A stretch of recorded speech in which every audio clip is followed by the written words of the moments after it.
ધોરણ 2માં વિષય ગણિતમાં એકમ 1 ચાલો શણગારીએ તેમાં વધીવાળા સરવાળા કરીશું. વધીવાળા સરવાળા આપણને શીખવશે સાક્ષીબેન.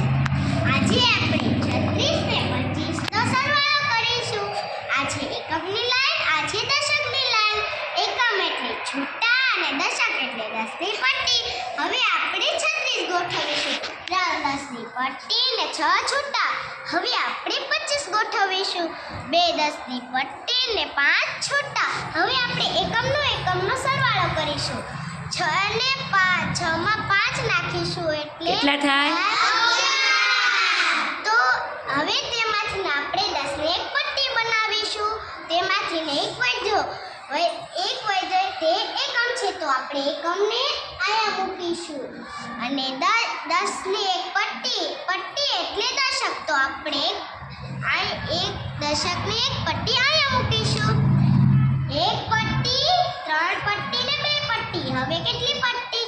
10 10ની એક પટ્ટી, 10ની એક પટ્ટી, 10ની 3 પટ્ટી, 10ની 4 પટ્ટી, 10ની 5 પટ્ટી, 10ની 6 પટ્ટી.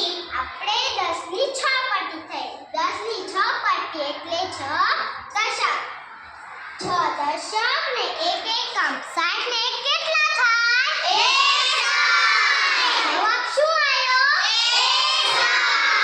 ખૂબ સરસ સાક્ષીબેન, થેન્ક યુ.